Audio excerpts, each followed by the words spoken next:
savez, en Afrique, on ne peut pas parler de développement sans comportement.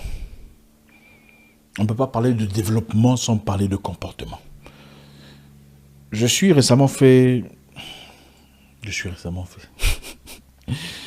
un voyage en Afrique du Sud pour rencontrer un potentiel partenaire, quelqu'un de très intelligent, un blanc d'origine portugaise, un descendant de Portugais. Vous savez, pour ceux qui connaissent l'Afrique du Sud, il y a beaucoup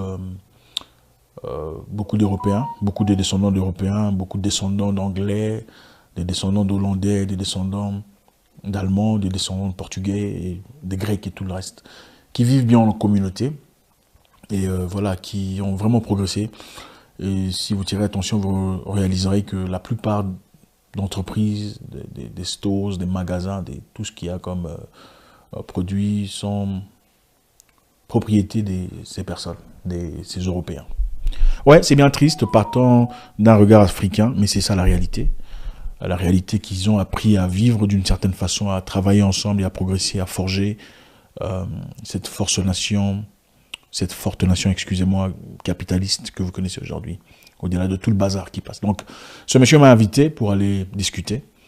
On était à son hôtel. Arrivé à l'hôtel, pendant qu'on discutait, un monsieur très simple, un descendant portugais, il m'a présenté à 7 autres personnes, disant, je te présente mes partenaires.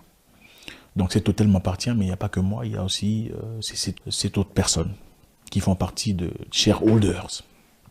Très impressionnant de voir cette façon de travailler, shareholders. C'est-à-dire, ils ont placé de l'argent ensemble pour établir une institution, un restaurant haut de gamme, high class, incroyable. Et ça m'a fait penser à beaucoup de choses. L'une des raisons pour lesquelles on a du mal à progresser, en tout cas dans le monde capitaliste qu'on a adopté en Afrique, c'est l'incapacité de travailler avec les autres. Partons de ça, comparé aux Africains, surtout francophones. Quand ils travaillent ensemble, qu'est-ce qui se passe? Quand les Africains francophones travaillent ensemble et établissent un truc de fort, d'impressionnant, qu'est-ce qui se passe? Vous verrez l'un se présenter lui-même d'abord dire « c'est moi le chef ». Vous savez, c'est moi qui ai plus investi ici. Les autres là, tout ça. Ils sont moins que moi, c'est moi. En fait, il voudra piétiner les autres. Pendant que j'ai regardé ces gens-là, je n'ai pas compris qui était le grand chef, qui était le boss. On ne savait pas. C'est après qu'on m'a signalé celui qui a le plus grand chef, c'est celui-là qui ne dit rien dans le coin. Mais chez les Africains, ce n'est pas possible. Et si le monsieur lui-même ne dit rien, c'est sa femme qui viendra informer le monde. Cette entreprise, c'est vrai qu'il y a des gens, mais mon mari, il donne plus d'argent que tout le monde. C'est lui qui a investi le plus. Vrai ou faux? Et qu'est-ce que ça crée? Des frictions, la zizanie, le mal parlage, comme on dit chez les autres.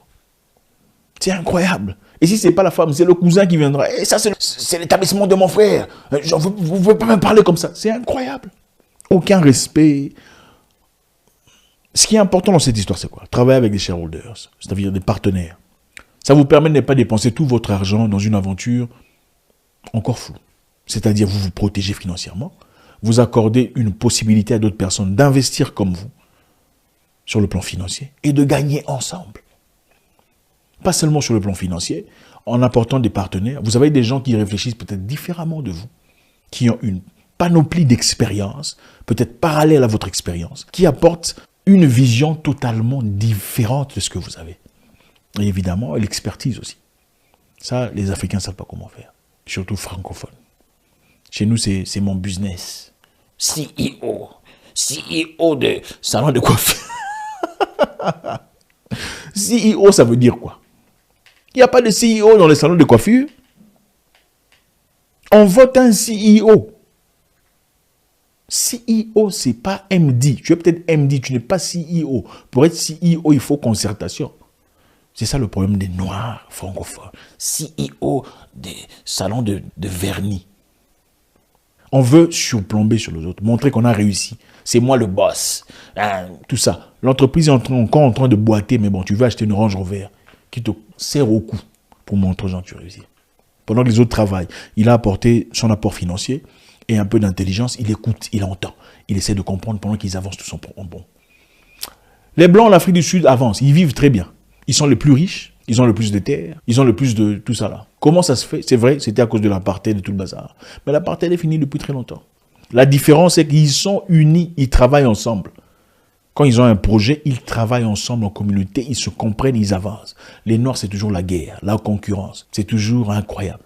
Quand tu as de l'argent, il faut apprendre à travailler avec les gens. Il faut apprendre à associer les gens. Allez aux États-Unis, le capital du capitalisme, vous réaliserez que toutes les grandes entreprises n'appartiennent pas à une seule personne.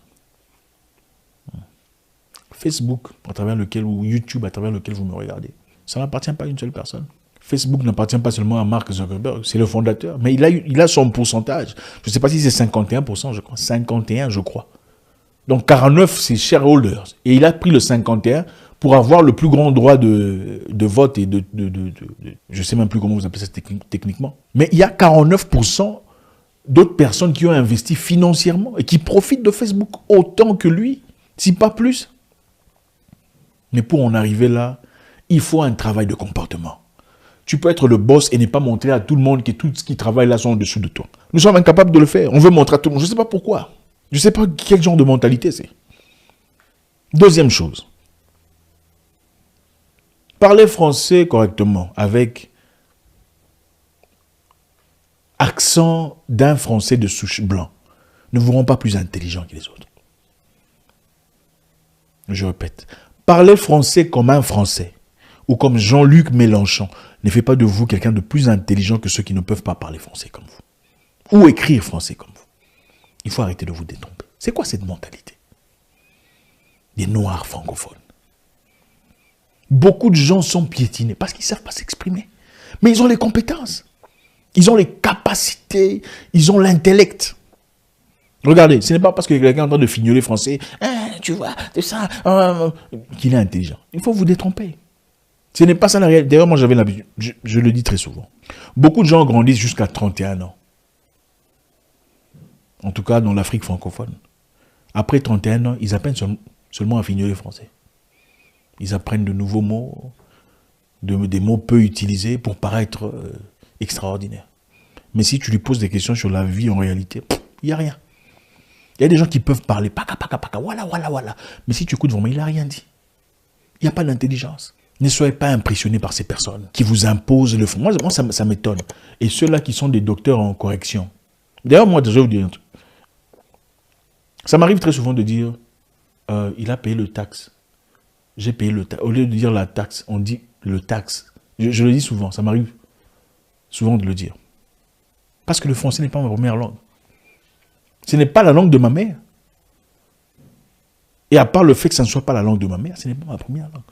Ce n'est pas ma langue de commerce, ma langue d'opération. D'ailleurs, avant, je ne parlais pas en français dans ces vidéos. Avant, je parlais dans d'autres langues, dans des langues africaines, en anglais d'ailleurs. C'est vous qui êtes venus. En tout cas, beaucoup parmi vous êtes venus dire « Est-ce que tu peux faire des vidéos en français? Ce serait bien. » C'est là que j'ai commencé à faire des trucs en français. Et c'est parce que c'est la seule façon de me comprendre. Mais le français ne me définit pas, ni vous d'ailleurs. Pourquoi considérer quelqu'un parce qu'il parle bien français? Tu as entendu son français, c'est incroyable. C'est quoi cette mentalité d'esclavage? Ça me dépasse. Il y a des gens qui parlent très bien français, mais qui sont bourriques. Tout ce qu'ils ont dans la tête, c'est qui veut être roi. C'est tout ce qu'ils peuvent faire. Corriger les gens. Là, ce n'est pas le, c'est là. Mais bon, 3 $ ou 30 $ en banque. Ce n'est pas le, c'est là, on dit là, mais 30 $ en banque. Pendant qu'il y a quelqu'un qui a des millions, il te raconte des... C'est incroyable. Moi, j'ai vu ça avec une personne. Vouloir corriger un monsieur là qui n'est pas nécessairement francolâtre. Corriger son français, pendant que lui, il a 30 $ en banque. Le monsieur est un millionnaire. Vous ne trouvez pas ça fou? C'est cette mentalité colonialiste qu'on vous a imposée. On vous a fait croire que le plus vous ressemblez à un Français, plus vous êtes intelligent. Plus vous ressemblez aux Blancs, plus vous êtes haut en société. Ce n'est pas vrai. Il faut enlever vos lunettes et regarder la réaction et la réalité des choses. Il y a des gens qui sont très intelligents en mélinquais. Il y a des gens qui sont très intelligents en swahili, mais ne peuvent pas parler un mot de français. Ce n'est pas pour dire qu'il ne faut pas parler français correctement ou écrire correctement, surtout si c'est votre langue d'opération, votre langue de commerce, c'est important. Si c'est votre langue d'opération, c'est important.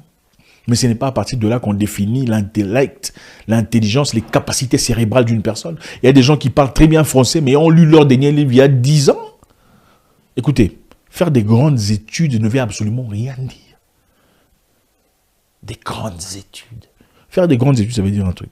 Hein, ce n'est pas pour dénigrer ceux qui ont fait des grandes études. C'est pour en corriger ceux qui n'ont pas, hein, pour encourager ces autres-là.